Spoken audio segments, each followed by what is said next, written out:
3, 2, 1, obrolan santai, rolling, action!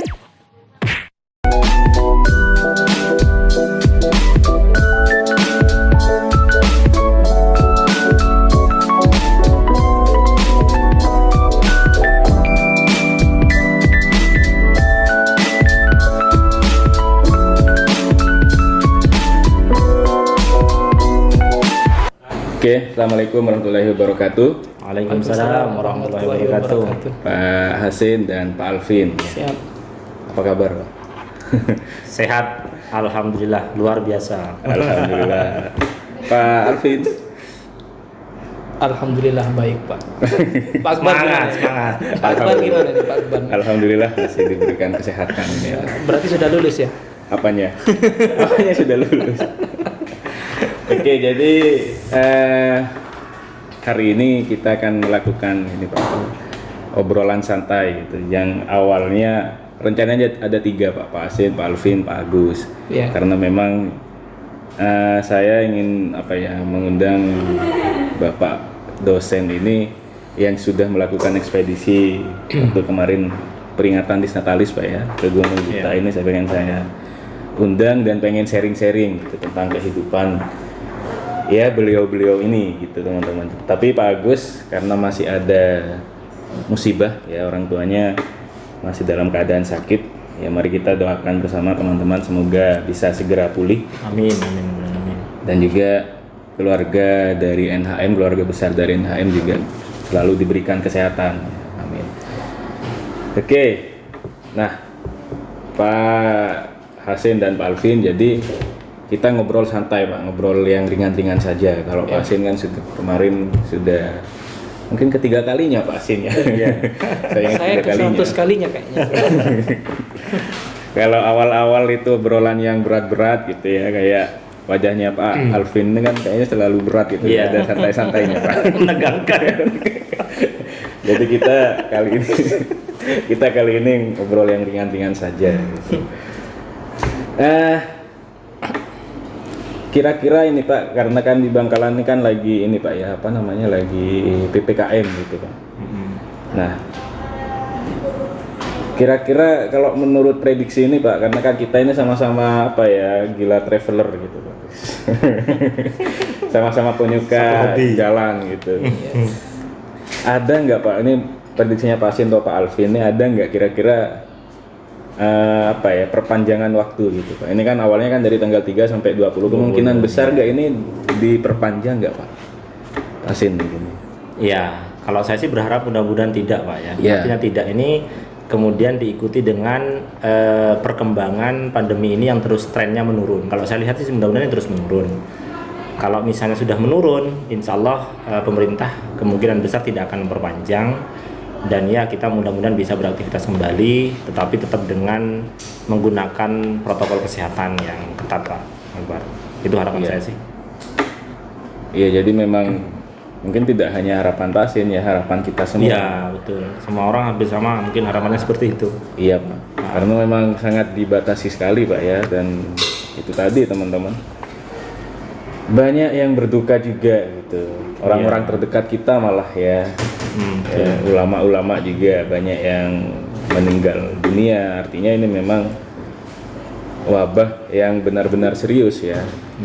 Pandemi yang memang harus kita perangi bersama gitu. Kira-kira ini Pak, berarti trennya menurun Pak ya? Sudah, saya lihat sih dari angka laporan di Dinas Kesehatan Kominfo itu sudah mengalami penurunan. Meskipun memang kenyataan di lapangan terkadang kalau kita melihat itu terutama lonjakan kasus di rumah sakit sendiri juga masih tetap masih penuh gitu. Penuh ya, rumah sakit masih penuh. Mudah-mudahan ini segera diimbangi dengan data kasus baru yang terus menurun, kemudian angka kematian juga terus menurun, kesembuhan semakin meningkat. Iya, itu mungkin Pak Akbar. Ya kalau Pak Alvin nih menanggapi, saya melihat wajahnya Pak Alvin nih. Kayak mikir ya. Iya Pak. Kalau saya sih nggak berharap Pak, tapi mendoakan. Tapi kan berdoa itu sama juga dengan Jadi saya berdoa semoga setelah Idul Kurban nanti ini, Idul Adha ini, COVID-nya juga disembelih, Pak. Jadi Bisa mati jadikan juga. korban, Pak ya. Iya, Biar jadi pulang kampung sana ya. iya, biar mati juga COVID-nya. Jadi setelah Lebaran Kurban 3 hari itu, setelah Lebaran Kurban sudah nggak ada lagi COVID-nya. Terus kita Pas bisa setelah puncak lagi. PPKM itu Pak. Enak. Iya. Cocok. Idul Adha itu tanggal 20, Pak ya. Iya, antara 19-20. 19-20 Iya. dan itu pas selesainya PPKM ya, mudah-mudahan tidak diperpanjang, Pak ya. Amin.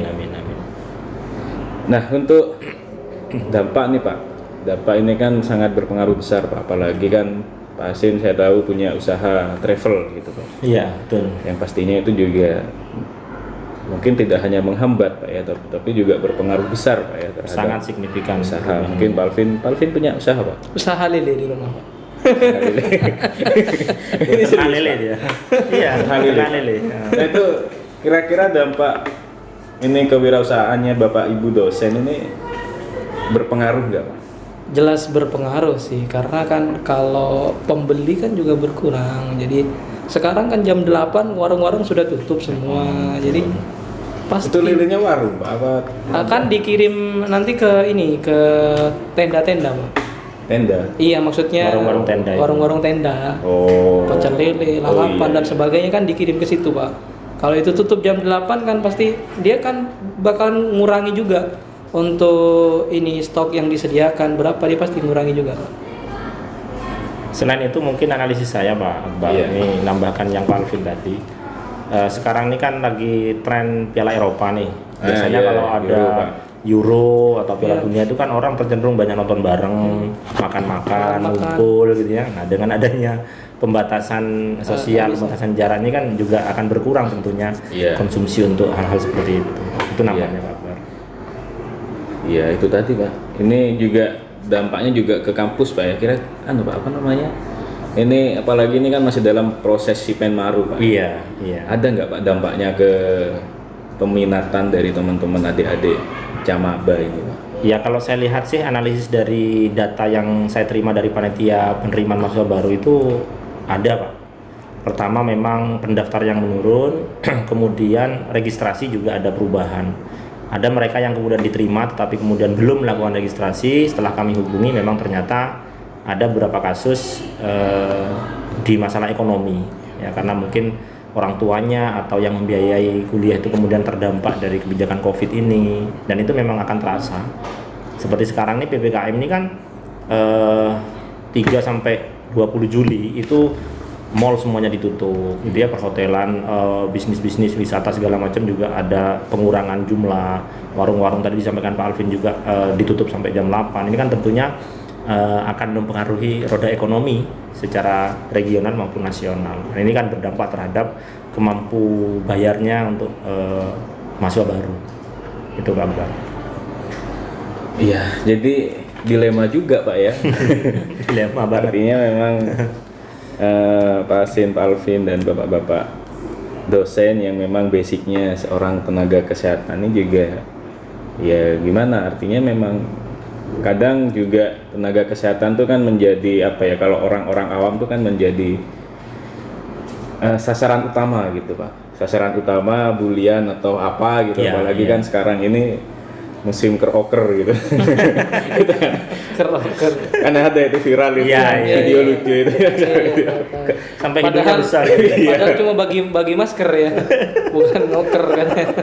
Iya, Pak Disramadu itu kan. Iya. Nah, itu menjadi sasaran utama, padahal yang memang beliau-beliau para tenaga kesehatan itu kan memang tugasnya seperti itu, Pak. Iya, iya, betul. Mungkin ada pesan untuk tenaga-tenaga kesehatan yang di lapangan gitu, atau untuk masyarakat mungkin. Pasin kayaknya lebih pas. Ya, Pasin kan juga sebagai Ketua PPNI ya, Iya. di Bangkalan.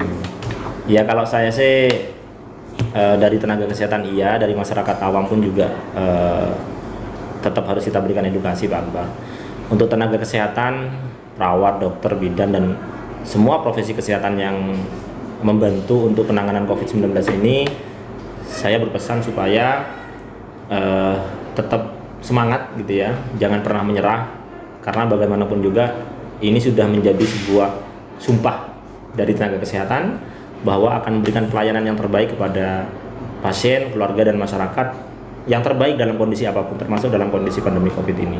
Saya tahu teman-teman sudah lelah, tenaganya banyak terkuras, banyak yang terpapar, bahkan banyak yang meninggal juga. Tetapi ini jangan sampai menjadi sebuah menurunkan semangat atau motivasi untuk bekerja, beribadah, mengabdi kepada Allah Subhanahu Wa Taala.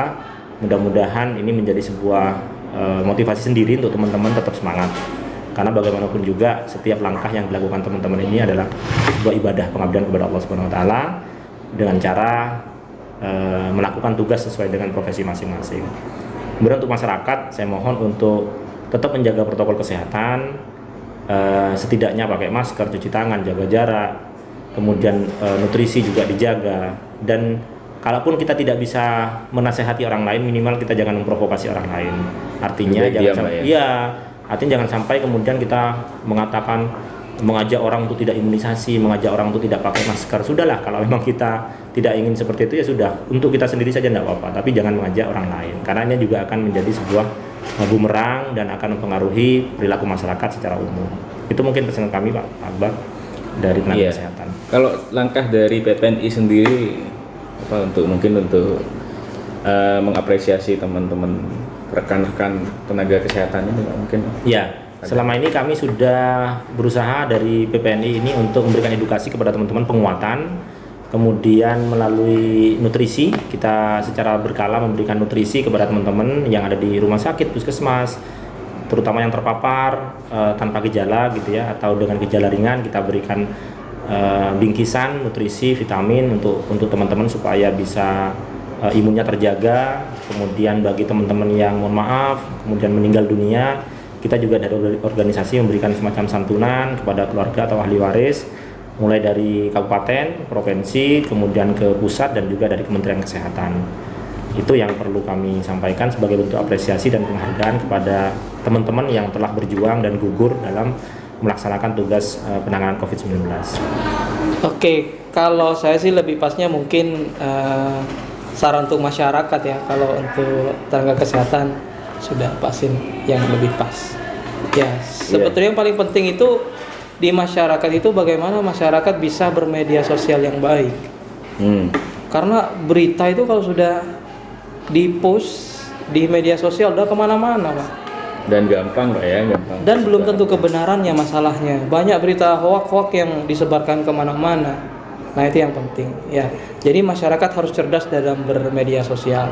Nah pesan saya mending kalau dia nggak tahu pastinya seperti apa, udah nggak usah di-share, nggak usah dijadikan story. Ya mending bikin story itu yang bagus-bagus ya, yang bisa meningkatkan imun teman-teman ya, yang menyenangkan ya, yang lucu-lucu gitu.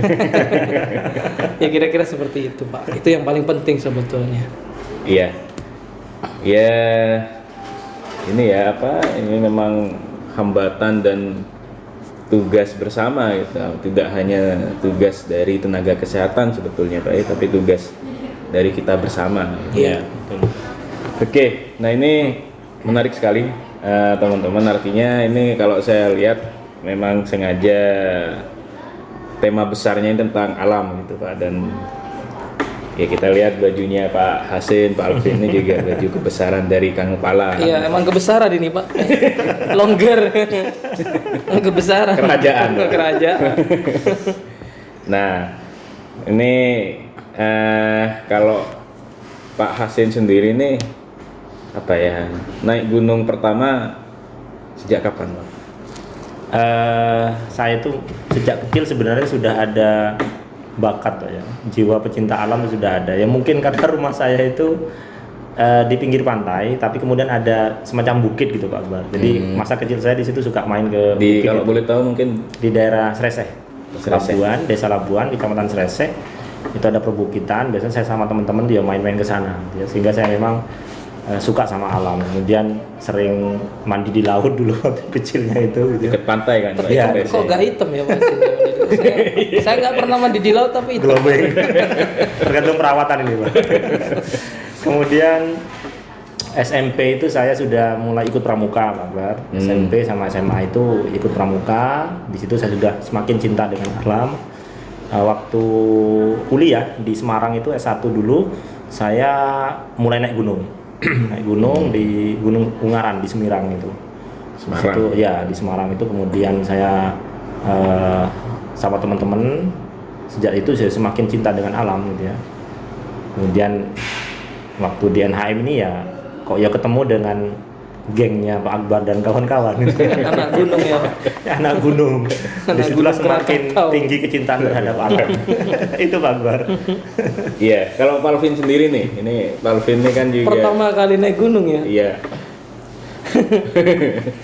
Jangan Jadi- kemana-mana Pak, jawabannya Pak. Enggak. Dulu sebetulnya SMA saya suka.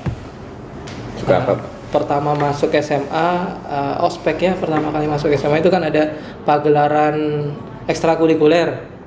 Terus ada beberapa penampilan dari beberapa ekstrakurikuler. Saya ngikuti itu, ada pramuka, ada pecinta alam. Wah kok seru ya kegiatan pecinta alam, dia yang wall climbing, naik gitu, terus turun kepalanya di bawah gitu, nyungsep gitu Pak. Yang pakai tali itu Pak. Iya, Mati, terus Pak. flying fox gitu, seru. Nah, saya pengen ikut, cuman gak dapet izin dari orang tua. Iya, gagal. Padahal orang tua saya di situ Pak, kerja di situ. Guru Di mana Iya, Pak? guru di Udah SMA 2. Waktu itu nama pecinta alamnya saya Sakera Pala ya. Dan tetap sampai sekarang Pak. Tetap sampai sekarang namanya nggak berubah, Sakera Pala. Sebetulnya saya sudah pengen ikut, cuman orang tua nggak ngizinin. Ya karena orang tua nggak ngizinin, saya nyuri-nyuri. Saya memang nggak ikut dalam kepesertaan formal itu, saya nggak ikut. Tapi saya berkecimpung di sana. Ikut bawang Pak. Iya, ikut bawah. Jadi kemana-mana ya ikut ngospek termasuk diklat junior itu saya nggak pernah tahu rasanya di diklat di pencinta alam, tapi saya tahu rasanya mendiklat mereka. Hebat. Ya Anggota karena saya punya orang dalam Pak. Ya itu. Kalau keinginan naik gunung sih dari dulu memang pengen, cuman ya itu orang tua. Ya karena kalau nggak dapat restu orang tua itu saya nggak berani Pak. Jadi pertama kali saya naik gunung pas sudah berkeluarga. Jadi kan izin orang tua itu masih yang kedua. Oh, izin istri pertama. Yang pertama istri. Nah, ini misalnya nih, ini kalau saya boleh mengambil kesimpulan dari Pak Asin, dari Pak Alvin ini, kalau misalnya nih Pak Asin nih kan, Pak Alvin kan juga sudah punya anak gitu Pak. Iya. Diizinkan nggak kira-kira itu Pak anaknya untuk mendaki gunung? Karena kan juga Pak Asin, Pak Alvin kan tahu Paham gitu ya kondisi medan gunung, kayak medannya gimana. kayak beratnya, tapi indahnya juga Iya. dapet gitu. Kalau saya yang jelas saya tidak mungkin untuk melarang. Ya, yang penting dia benar-benar prepare.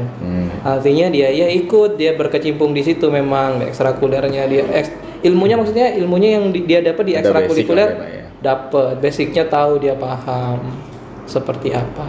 Karena saya nggak mau membatasi kreativitas mereka. Nanti jadi kayak saya Pak, nggak berkembang. Kalau postur boleh berkembang. Bakat enggak, Pak Asin kan nggak seniman. berkembang. Ya. Kalau Pak Asin sendiri Pak, Mica misalnya pengen naik gunung gitu Pak. Ya kalau anak saya ini kan 3 Pak ya, yang 2 nih cewek. Iya. Yang pertama nih Wilda nih memang agak punya semacam masalah di fisik ya. Waktu kecil dulu kelainan jantung.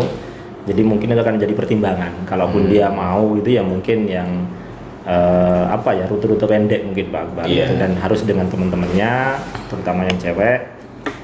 Yang nomor 2 insya Allah masih secara fisik masih lebih sehat. Mungkin sama dengan Pak Alvin, nantinya kita tidak melarang, tetapi kita jelaskan nanti kalau kamu naik gunung konsekuensinya seperti ini, yang harus disiapkan seperti ini. Betul. Nah, yang nomor 3 ini cowok, insya Allah saya akan support gitu ya, untuk bisa seperti ayahnya ya, pecinta gunung. Pecinta alam. Gunung, Pak, ya. Pecinta alam. Harus di garis bawah ya, tanda petik 2. Pecinta gunung. Iya. Jadi memang harus betul-betul tidak melarang, asalkan memang dari orang tua sendiri itu sudah membriefing atau Iya, mengingatkan bahkan juga ya, Pak. kalau perlu saya punya cita-cita Pak, mau naik gunung bareng sama anak-anak gitu. Durva juga Pak. Ya, saya coba nanti. Tapi yang rute pendek dulu Pak. Yang rute Gunung Keker misalnya. Bisa ya itu. Iya, saya ingat betul waktu itu Pak Alvin yang gagal ke Lawu itu Pak, karena Iya. memang Karena apa berita itu Pak sebetulnya. Coba Dan- nggak ada berita ini. Nah, iya kira-kira nih Pak, saya kan belum beristri gitu Pak ya. Nah, Amin, mudah-mudahan. ya mudah-mudahan cepat. Gitu. Amin. Nah, Dan saya doakan istrinya satu visi, Pak. Sama-sama pecinta alam. apa masa ya Pak ya? Sama-sama pecinta alam tapi bukan pecinta gunung. Pikiran saya kemana-mana. Kira-kira tips dan trik nih Pak untuk izin, karena kan katanya izin istri itu kan yang pertama katanya. Kalau sudah beristri. Pak Pasien setuju dengan statement itu Pak? Ya penting sih Pak, karena kan bagaimanapun juga kita akan meninggalkan mereka dalam hitungan minimal 2 sampai 3 hari gitu ya. Kemudian nanti ya namanya nasib juga Pak ya, belum tentu kita kemudian bisa balik lagi ke rumah. Iya, benar. Jadi saya setuju dengan Pak Alvin, penting sekali kalau kita harus kemudian mendapatkan izin dari pasangan ya, seperti itu. Keluarga juga penting juga Pak. Nah, selama ini nih Pak Asin atau Pak Alvin nih, apa mungkin ada merayu dulu gitu, atau gimana tips dan triksnya agar diizinin gitu Pak? Kayak Pak Alvin ini kayaknya kurang bisa merayu. Gitu. Ya kalau saya ceritakan keindahannya dulu Pak. Jadi kita ceritain yang seneng-seneng aja di gunung tuh kayak gimana, lihat puncak kayak gimana, lihat lautan awan itu kayak gimana. Pokoknya yang indah-indah aja nih diceritakan. Yang giliran yang menyeramkan jangan Pak.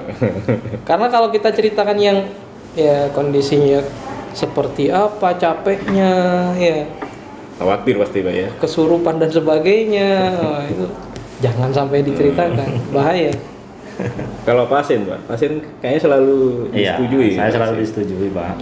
Paling nanti pas pulangnya saya bilang kapok sama istri gitu Pak. Saya nggak ndaki lagi. Tapi balik berapa lagi. bulan lagi diajak ya mau gitu. Karena emang candu Pak ya. Iya, Betul. alhamdulillah. Candu. Katanya orang Jawa ya, kapok-kapok Lombok ya. Katanya kapok tapi habis itu mau lagi gitu. Alhamdulillah selama ini saya aman Pak. Gimana anunya Pak? Mungkin ada cara tersendiri gitu Pak? Ya, pertama sih Menjelaskan. memang saya sampaikan kemana, sama siapa, apalagi dengan teman-teman kantor yang sudah dikenal itu biasanya lebih mudah. Seperti itu. Iya, Pak Alvin pendakian pertama ke Putu Siwur. Putu Iya, Siwur. pundak Putu Siwur. Putu Ya. Siwur itu Iya. Pak. Heeh. 2 gunung kan, tapi nggak kembar. Nah, Mancing terus. 2 gunung tapi nggak kembar. Yang didapat kalau pasien kan ya meskipun memang sudah keungaran gitu Pak ya. Ya. Kalau Pak Alvin baru pertama ke mana Putu Siwur. Apa Pak? Pesan apa yang didapat, atau mungkin ada nggak pesan moralis itu yang didapat selama pendakian gitu? Pak Hasin mungkin. Iya. Iya. Kalau saya sih memang dari kecil sudah suka dengan alam. Saya tinggal di laut, dekat laut sama di dekat bukit juga. Begitu kemudian saya naik waktu kuliah itu ke Gunung Semirang di Semarang itu, ya semakin semakin menambah kecintaan kita terhadap alam. Saya melihat air terjun yang begitu bagus, kemudian akses menuju air terjun yang penuh perjuangan itu yang terus terang kemudian membuat saya ternyata untuk mencapai sebuah tujuan itu harus membutuhkan perjuangan dan kerja keras. Iya. Itu yang mungkin bisa saya ambil dari hikmahnya. Kemudian bagaimana kita bersyukur terhadap ciptaan Allah, kita melihat kelautan awan, melihat gunung, melihat air terjun yang luar biasa bagusnya, melihat pemandangan alam yang luar biasa, itu tidak tergantikan nikmatnya ketika kita mendaki gunung. Iya, dan betul-betul ini Pak ya, kapok apa kata Pak Hasin awalnya Kapok memang Lombok. awalnya memang capek. Iya, Pak Alvin aja udah mau menyerah waktu itu. Kayaknya kayak gak mau naik lagi, tapi langsung pas pulangnya Pak Alvin sendiri yang ngajak lagi. Pengalaman saya pertama itu yang saya rasakan waktu itu ketika naik ya, awalnya seneng wah naik gunung nih seru, dapat 10 langkah pertama oke.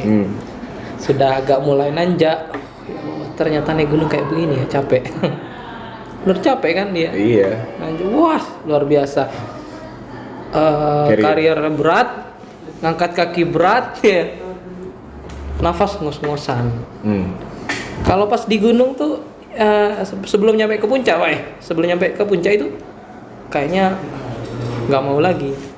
Ya, begitu sudah nyampe di puncak, ya Allah, masya Allah, Luar biasa ya.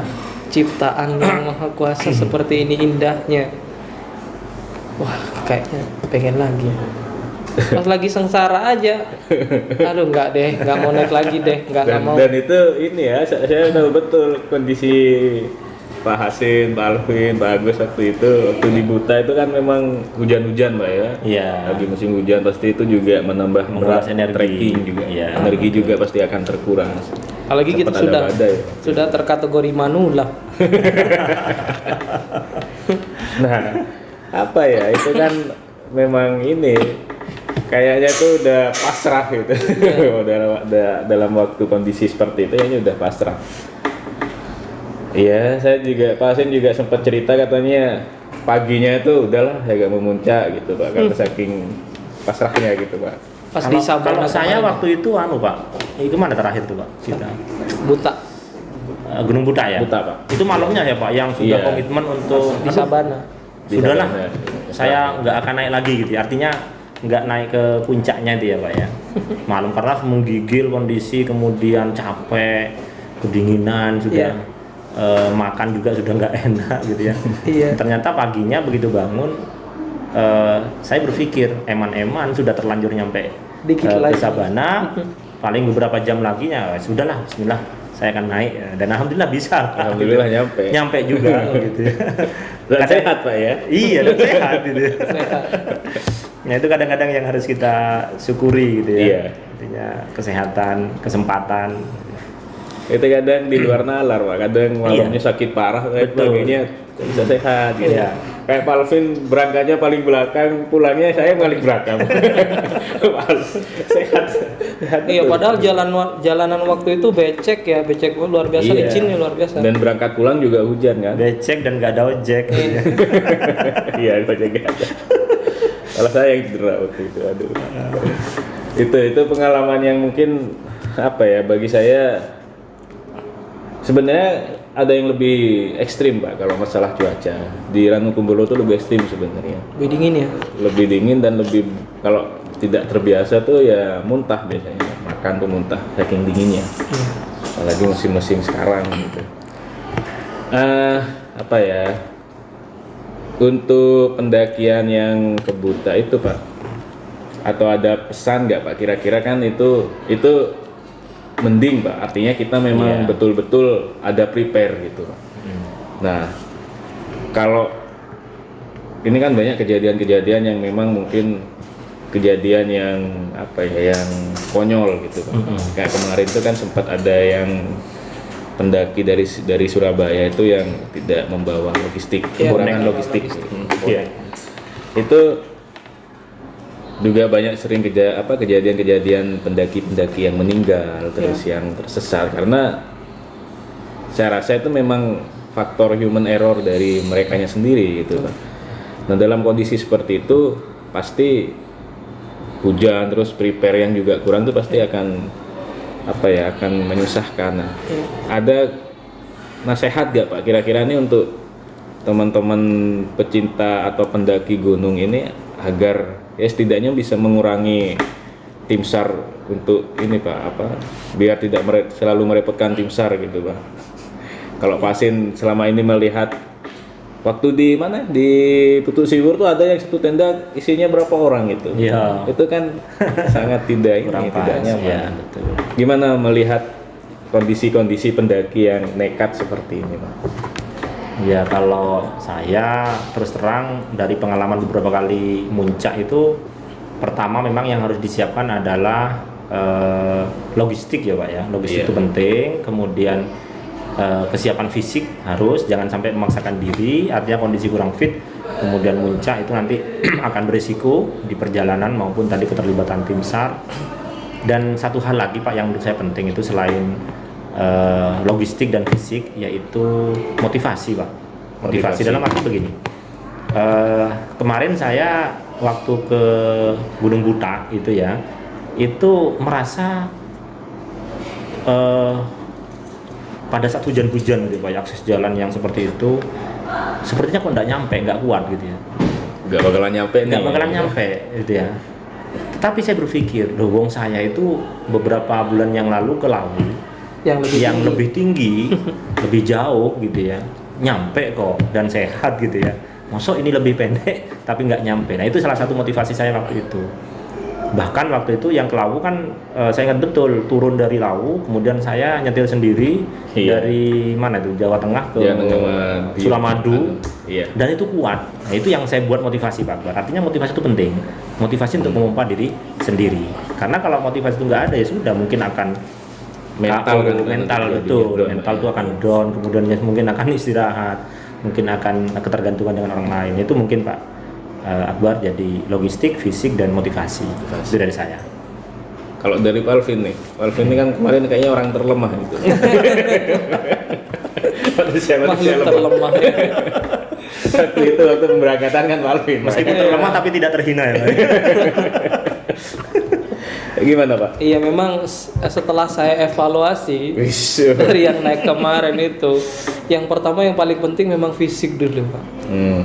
Iya kan? Dari Pak Alvin nggak ada persiapan fisik sekali waktu itu?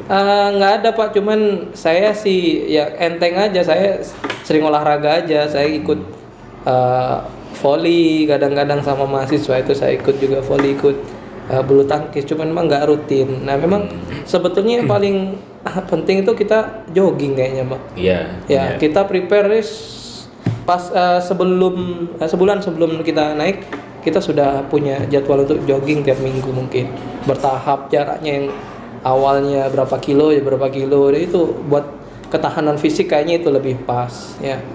Kemudian saya setuju dengan motivasi ya yang disampaikan Pak Asin tadi. Jadi motivasi saya itu jangan sampai saya kalah sama Pak Agus. Kalau Pak Agus bisa nyampe ke atas, saya harus bisa nyampe juga. Nah, itu kalau sama-sama motivasi tapi pandangannya berbeda. Iya, malu Pak kalau Pak Agus benar. aja yang pendek lebih tinggi saya, tapi saya nggak nyampe, malu Pak. Aslinya ini mau bilang ke saya Pak, Pak Asin lebih tua tapi malu. Pak Asin lebih tua aja. Karena di depan kamera Pak. Cuman dia malu. Tapi waktu itu dibilang sama Pak Akbar, Pak, ayo Pak Asin aja di depan. Waduh. Saya di apa itu ya, yang di hutan pinus tuh ya. Iya. Karena hujan badai dan sebagainya, tiap pohon berhenti.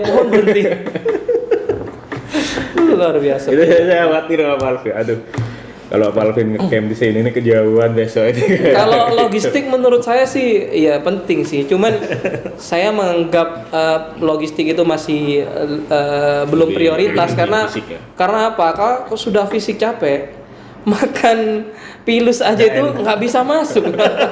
Saya itu sama Alfian kan Pak, makan dulu Pak, nggak bisa ngunyah Pak, nggak kuat ngunyah. Mungkin kalau madu mungkin masih bisa masuk ya.